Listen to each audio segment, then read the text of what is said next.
సరే ఇటు మొన్న ఎలక్షన్స్ జరిగాయి జమ్మూ కాశ్మీర్‌లో అండ్ హర్యానాలో. అయితే ఎగ్జిట్ పోల్స్ అన్నీ కూడా కాంగ్రెస్‌కు ఫేవర్‌గా ఉన్నాయి. బీజేపీ ఓడిపోతుందనే చెప్తుంది.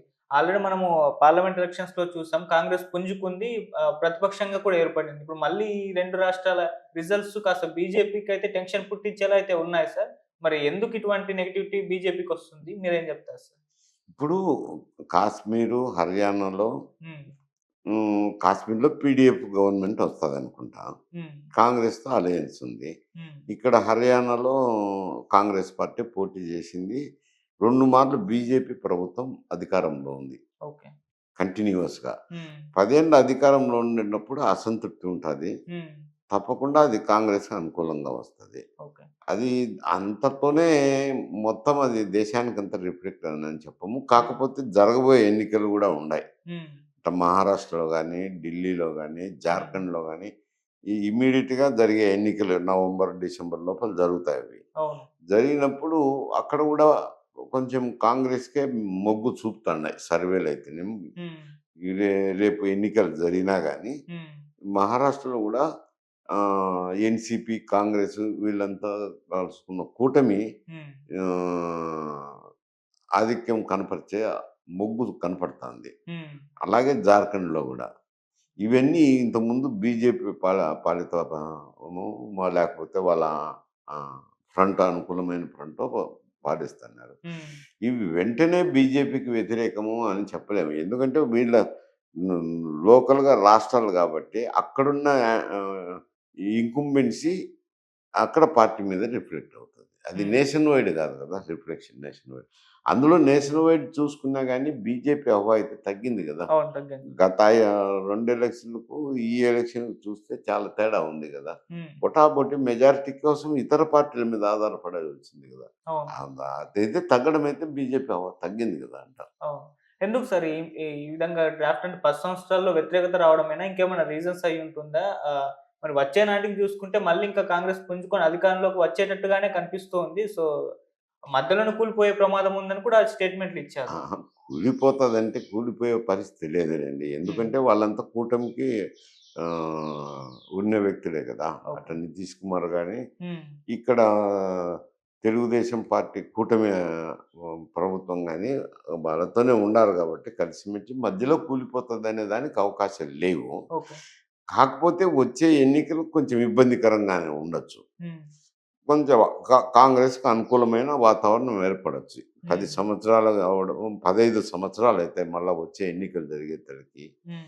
ఇవి పరిపాలనలో వచ్చే యాంటీ ఇన్కంబెన్సీ అంటారు. ఓకే. ఇది తప్పకుండా వస్తుంటది. అంటే ఇప్పుడు రాష్ట్ర ప్రభుత్వాల మీద యాంటీ ఇన్కంబెన్సీ వచ్చింది. ఇక్కడ హర్యానాలో గాని, జమ్మూ కాశ్మీర్‌లో అంటే అది 370 ఆర్టికల్ ఇవన్నీ ప్రభుత్వం చేపట్టినాయి కాబట్టి కొంచెం వ్యతిరేకత ఉంటది. హ్మ్. ఇక్కడ గూడా మహారాష్ట్రలో గూడా వాళ్ళ అనుకూలమైన ప్రభుత్వం ఉంది కాబట్టి తప్పకుండా వ్యతిరేకత వస్తది. హ్మ్. జార్ఖండ్‌లో అయినా అదే పరిస్థితి. హ్మ్. ఇయన్నీ అక్కడున్న రాష్ట్రాల మీద వచ్చిన అసంతృప్తితో ఈ కాంగ్రెస్ వైపు మొగ్గుతున్నారు. రేపొద్దున ఇక్కడ గూడా 15 సంవత్సరాలు అయితది కాబట్టి కొంత అసంతృప్తి ఉండొచ్చు. మొగ్గొచ్చు గూడా కాంగ్రెస్ కాదండి. ఓకే. సో, అంటే ఇది ఈ విధంగా వ్యతిరేకతొస్తుంది అంటే కొన్ని రాష్ట్రాల్లో ఎలక్షన్స్ అయితే ఉండబోతున్నాయి. బీజేపీ ఓడిపోయే పరిస్థితే కనిపిస్తుంది.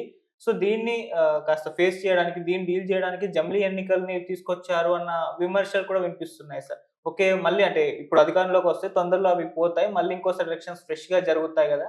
సో, ఆ టైంలో బీజేపీ కాస్త వ్యూహాత్మకంగా వ్యవహరిస్తే గెలవచ్చు అన్న ఒక హ్మ్. ప్లాన్‌తో వస్తుందని అంటున్నారు. అట్లా కాదు. జమిలీ ఎలక్షన్‌లు వేరు. హ్మ్. జమిలీకి, దీనికి వీటికి సంబంధం లేదు. ఓకే. జమిలీ ఎలక్షన్ అంటే శాసనసభ ఎన్నికలు, పార్లమెంట్ ఎన్నికలు అన్నీ కలిపి ఒకటే మారి జరగాలనేది. అవును. ఇక్కడ ఏమంటే ఒక 4, 5 రాజ్యాంగ సవరణలు చేయాల్సిందుంటది. హ్మ్. ఎటువంటి సమస్యలున్నాయనంటే ఇప్పుడు ఒక చోట ఎన్నిక జరిగిన తర్వాత రాష్ట్ర ప్రభుత్వం కూలిపోతది. హ్మ్. కూలిపోయినప్పుడు ఏముంది మళ్ళీ గవర్నర్ పరిపాలన ఏదో ఆల్టర్‌నేటివ్ ప్రభుత్వమైనా ఏర్పాటు చేసి ప్రత్యామ్నాయ ప్రభుత్వాన్ని ఏర్పాటు చేస్తారా చూస్తారు. ఏది కానప్పుడు మధ్యంతర ఎన్నికలకు పోతారు. ఓకే. ఎన్నికలకు పోయినప్పుడు అప్పటి నుంచి 5 సంవత్సరాల కాలానికి ఎన్నిక జరుపుతున్నారు హ్మ్. శాసనసభలు. అవును. అందువల్ల ఈ వేరియేషన్ వచ్చింది. గతంలో అయితే పార్లమెంటో, శాసనసభే ఉన్నాయి. ఇప్పుడేం చేయాలా? ఒకవేళ సంవత్సరం లోపల కూలిపోయింది అనుకోండి. ఒక రాష్ట్ర ప్రభుత్వం ఏర్పడింది. హ్మ్. సంవత్సరం లోపలే కూలిపోయింది. కూలిపోతే అప్పుడు ఎన్నిక జరిగినా ఆ 4 సంవత్సరాలకే జరపాల్సిందుంటది. ఓకే. అది రాజ్యాంగ సవరణ చేయాలి. హ్మ్. ఒకవేళ ఒక రాష్ట్ర ప్రభుత్వం ఏర్పడింది. హ్మ్. పార్లమెంట్‌తో పాటు రాష్ట్ర ప్రభుత్వం గూడా ఏర్పడింది. ఓకే. ఏర్పడినప్పుడు ఒక సంవత్సరం ముందర కూలిపోతది. హ్మ్. ఎన్నిక సంవత్సరం ముందర. హ్మ్. అప్పుడు అక్కడ జరిగితే 5 ఏళ్ళకి ఎన్నిక జరుగుతది. ఓకే. ఎన్నిక జరిగితే 4 ఏళ్ళు వారా వస్తది పార్లమెంట్‌కు, రాష్ట్రానికి. హ్మ్. అట్లా లేకుండా ఆ సంవత్సరానికి ఏమి రాష్ట్రపతి పాలనో, గవర్నర్ పరిపాలన పెట్టి సంవత్సరం అయితేనే పార్లమెంట్ ఎన్నికలతో పాటు జరగాల. అది కూడా రాజ్యాంగ సవరణ చేయాలి. హ్మ్. అటువంటి సవరణలుంటాయి గానీ, ఇప్పుడేదో ప్రభుత్వాలు వచ్చినాయి దీంటిని కూల్చేస్తామంటే, హ్మ్. 10 ఏళ్ళు అధికారంలో ఉండినప్పుడు అసంతృప్తి ఉంటది. హ్మ్. తప్పకుండా అది కాంగ్రెస్‌కి అనుకూలంగా వస్తది. ఓకే. అది అంతతోనే మొత్తం అది దేశానికంతా రిఫ్లెక్ట్ అయిందని చెప్పము. హ్మ్. కాకపోతే జరగబోయే ఎన్నికలు గూడా ఉన్నాయి. హ్మ్. ఇట్లా మహారాష్ట్రలో గానీ, ఢిల్లీలో గానీ, హ్మ్. జార్ఖండ్‌లో గానీ, ఈ ఇమ్మీడియేట్‌గా జరిగే ఎన్నికలు నవంబర్, డిసెంబర్ లోపల జరుగుతాయవి. అవును. జరిగినప్పుడు అక్కడ గూడా కొంచెం కాంగ్రెస్‌కే మొగ్గు చూపుతున్నాయి సర్వేలయితేనేమి. హ్మ్. ఈ రేపు ఎన్నికలు జరిగినా గానీ, హ్మ్. మహారాష్ట్రలో గూడా ఎన్‌సీపీ, కాంగ్రెస్ వీళ్ళంతా కలుసుకున్న కూటమి హ్మ్. ఆహ్, ఆధిక్యం కనపరిచే మొగ్గు కనపడతాంది. హ్మ్. అలాగే జార్ఖండ్‌లో గూడా. ఇవన్నీ ఇంతకుముందు బీజేపీ పాలిత లేకపోతే వాళ్ళ ఆహ్, ఫ్రంట్ అనుకూలమైన ఫ్రంటో పాటిస్తున్నారు. హ్మ్. ఇవి వెంటనే బీజేపీకి వ్యతిరేకము అని చెప్పలేము. ఎందుకంటే వీళ్ళ లోకల్‌గా రాష్ట్రాలు గాబట్టి అక్కడున్న ఇంకుంబెన్సీ అక్కడ పార్టీ మీద రిఫ్లెక్ట్ అవుతది. అది హ్మ్. నేషన్ వైడ్ గాదు గదా! Reflection nation wide. అందులో నేషన్ వైడ్ చూసుకున్నా గానీ బీజేపీ హవా అయితే తగ్గింది గదా! అవును. తగ్గింది. గత 2 ఎలక్షన్‌లకు ఈ ఎలక్షన్‌కి చూస్తే చాలా తేడా ఉంది గదా! హ్మ్. పొటాపోటీ మెజారిటీ కోసం ఇతర పార్టీల మీద ఆధారపడాల్సింది గదా! అవును. అదైతే తగ్గడం అయితే బీజేపీ హవా తగ్గింది గదా! అంట. అవును. ఎందుకు సార్ ఈ ఈ ఈ విధంగా డ్రాఫ్ట్ అంటే 10 సంవత్సరాల్లో వ్యతిరేకత రావడమేనా? ఇంకేమైనా రీజన్స్ అయ్యుంటుందా? మరి వచ్చే నాటికి చూసుకుంటే మళ్ళీ ఇంకా కాంగ్రెస్ పుంజుకొని అధికారంలోకి వచ్చేటట్టుగానే కనిపిస్తోంది. సో, మధ్యలోనే కూలిపోయే ప్రమాదం ఉందని కూడా స్టేట్‌మెంట్‌లిచ్చారు. అహా! కూలిపోతదంటే కూలిపోయే పరిస్థితి లేదులెండి. హ్మ్. ఎందుకంటే వాళ్ళంతా కూటమికి ఉన్న వ్యక్తులే గదా! ఓకే. అటు నితీష్ కుమార్ గాని, హ్మ్. ఇక్కడ తెలుగుదేశం పార్టీ కూటమి ప్రభుత్వం గాని వాళ్ళతోనే ఉండారు గాబట్టి కలిసిమెలిసి మధ్యలో కూలిపోతదనే దానికి అవకాశాలు లేవు. ఓకే. కాకపోతే వచ్చే ఎన్నికలు కొంచెం ఇబ్బందికరంగానే ఉండొచ్చు. హ్మ్. కొంచెం కాంగ్రెస్‌కి అనుకూలమైన వాతావరణం ఏర్పడొచ్చు. 10 హ్మ్. సంవత్సరాలు కావడం 15 సంవత్సరాలయితాయి మళ్ళా వచ్చే ఎన్నికలు జరిగేసరికి. హ్మ్. ఇవి పరిపాలనలో వచ్చే యాంటీ ఇన్కంబెన్సీ అంటారు. ఓకే. ఇది తప్పకుండా వస్తుంటది. అంటే ఇప్పుడు రాష్ట్ర ప్రభుత్వాల మీద యాంటీ ఇన్కంబెన్సీ వచ్చింది. ఇక్కడ హర్యానాలో గాని, జమ్మూ కాశ్మీర్‌లో అంటే అది 370 ఆర్టికల్ ఇవన్నీ ప్రభుత్వం చేపట్టినాయి కాబట్టి కొంచెం వ్యతిరేకత ఉంటది. హ్మ్. ఇక్కడ గూడా మహారాష్ట్రలో గూడా వాళ్ళ అనుకూలమైన ప్రభుత్వం ఉంది కాబట్టి తప్పకుండా వ్యతిరేకత వస్తది. హ్మ్. జార్ఖండ్‌లో అయినా అదే పరిస్థితి. హ్మ్. ఇయన్నీ అక్కడున్న రాష్ట్రాల మీద వచ్చిన అసంతృప్తితో ఈ కాంగ్రెస్ వైపు మొగ్గుతున్నారు. రేపొద్దున ఇక్కడ గూడా 15 సంవత్సరాలు అయితది కాబట్టి కొంత అసంతృప్తి ఉండొచ్చు. మొగ్గొచ్చు గూడా కాంగ్రెస్ కాదండి. ఓకే.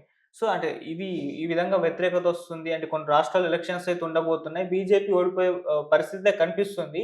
సో, దీన్ని కాస్త ఫేస్ చేయడానికి, దీన్ని డీల్ చేయడానికి జమిలీ ఎన్నికల్ని తీసుకొచ్చారు అన్న విమర్శలు కూడా వినిపిస్తున్నాయి సార్. ఓకే. మళ్ళీ అంటే ఇప్పుడు అధికారంలోకొస్తే తొందరలో అవి పోతాయి. మళ్ళీ ఇంకోసారి ఎలక్షన్స్ ఫ్రెష్‌గా జరుగుతాయి గదా! సో, ఆ టైంలో బీజేపీ కాస్త వ్యూహాత్మకంగా వ్యవహరిస్తే గెలవచ్చు అన్న ఒక హ్మ్. ప్లాన్‌తో వస్తుందని అంటున్నారు. అట్లా కాదు. జమిలీ ఎలక్షన్‌లు వేరు. హ్మ్. జమిలీకి, దీనికి వీటికి సంబంధం లేదు. ఓకే. జమిలీ ఎలక్షన్ అంటే శాసనసభ ఎన్నికలు, పార్లమెంట్ ఎన్నికలు అన్నీ కలిపి ఒకటే మారి జరగాలనేది. అవును. ఇక్కడ ఏమంటే ఒక 4, 5 రాజ్యాంగ సవరణలు చేయాల్సిందుంటది. హ్మ్. ఎటువంటి సమస్యలున్నాయనంటే ఇప్పుడు ఒక చోట ఎన్నిక జరిగిన తర్వాత రాష్ట్ర ప్రభుత్వం కూలిపోతది. హ్మ్. కూలిపోయినప్పుడు ఏముంది మళ్ళీ గవర్నర్ పరిపాలన ఏదో ఆల్టర్‌నేటివ్ ప్రభుత్వమైనా ఏర్పాటు చేసి ప్రత్యామ్నాయ ప్రభుత్వాన్ని ఏర్పాటు చేస్తారా చూస్తారు. ఏది కానప్పుడు మధ్యంతర ఎన్నికలకు పోతారు. ఓకే. ఎన్నికలు పోయినప్పుడు అప్పటి నుంచి 5 సంవత్సరాల కాలానికి ఎన్నిక జరుపుతున్నారు హ్మ్. శాసనసభలు. అవును. అందువల్ల ఈ వేరియేషన్ వచ్చింది. గతంలో అయితే పార్లమెంటు, శాసనసభ ఉన్నాయి. ఇప్పుడేం చేయాలా? ఒకవేళ